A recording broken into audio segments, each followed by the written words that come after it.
மக்களே இப்போ வந்து பார்த்தீங்கன்னா, நான் ஒரு மனு ஒண்ணு போட்டிருந்தேன். நீங்க பார்த்துருப்பீங்க. கடந்த 5வது மாசம் 21ஆம் தேதி 2026ல நான் வந்து ஒரு மனு போட்டிருந்தேன். அதுக்கான ரிப்ளை வந்து பார்த்தீங்கன்னா, இப்போ குடுத்துருக்காங்க.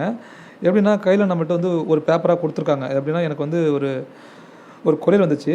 இதில வந்து பார்த்தீங்கன்னா, மனுதாரர் பெயர் திரு தளபதி, இரா. மேட்டுத்தெரு, குண்டவேலி கிழக்கு, ஜெயங்கொண்டம் ஒன்றியம், அரியலூர் மாவட்டம், பின்கோடு ப்ளஸ் என்னுடைய ஃபோன் நம்பர் இருக்கு. மனு எண் வந்து பார்த்தீங்கன்னா, அதிலேயே இருக்கு. ப்ளஸ் நான் வந்து 21ஆம் தேதி 5வது மாதம் 2026ல நான் வந்து இந்த மனுவ குடுத்துருந்தேன்.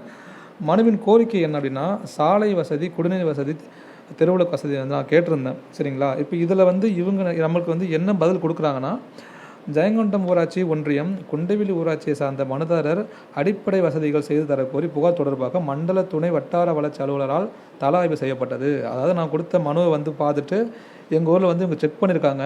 ஸோ அப்படி செக் பண்ணதில் இரா. மேட்டுத்தூர் முதல் ராமதேவநல்லூர் வரை செல்லும் சாலை 2011 to 2012 எம்எல்ஏ சிடிஎஸ் அப்படிங்கிற ஒரு திட்டத்தின் கீழ் போடப்பட்டதாம்.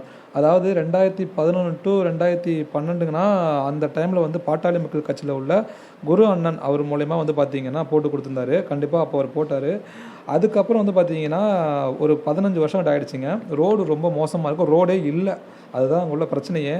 அதெல்லாம் நான் கரெக்டாக ஃபோட்டோ எடுத்து வீடியோ எடுத்து நான் அனுப்பிச்சி விட்ருந்தேன்.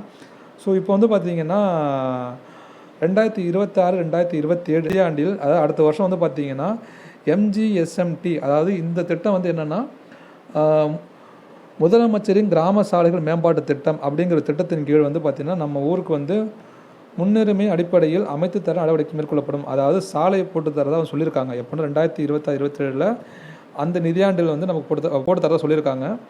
ஸோ இப்போ இரா. மேட்டுத்தெரு பகுதியில் குறைந்த மின்னழுத்தம் சரி செய்யப்பட்டு தற்பொழுது குடிநீர் முறையாக வழங்கப்பட்டு வருகிறது மற்றும் தெருவிளக்குகள் நல்ல முறையில் எரிந்து வருகிறது என மனுதாரருக்கு தெரிவிக்கப்படுகிறது. ஆக்சுவலாக வந்து எங்கள் ஊரில் வந்து நான் இருக்கேன். தண்ணி வந்து கடைசியில் உள்ளவங்களுக்கு வந்து கம்மியாக தான் வருது.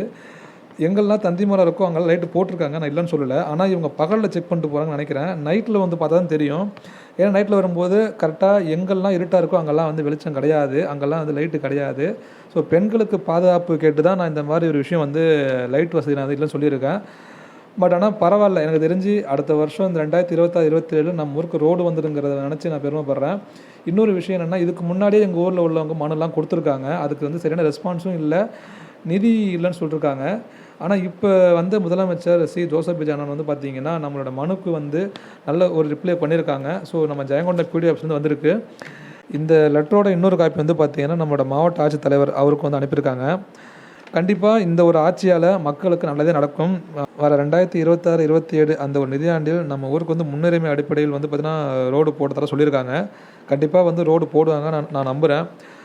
ரோடு அப்படிங்கிற விஷயம் நமக்கு அமையுது அப்படின்னா எங்கள் ஊரில் வந்து இருக்கிற குழந்தைங்க, பெரியவங்க, அப்புறம் வேலைக்கு போகிறவங்க, பெண்கள் எல்லாருமே வந்து பார்த்திங்கன்னா நம்மளோட முதலமைச்சர்களுக்கு வந்து ரொம்ப கடமைப்பட்டிருக்கோம். ஏன்னா ரொம்ப சிரமப்பட்டோம். கடைசியாக வந்து ஒரு 10 வருஷமாக ரொம்ப சிரமப்பட்டிருக்கோம்.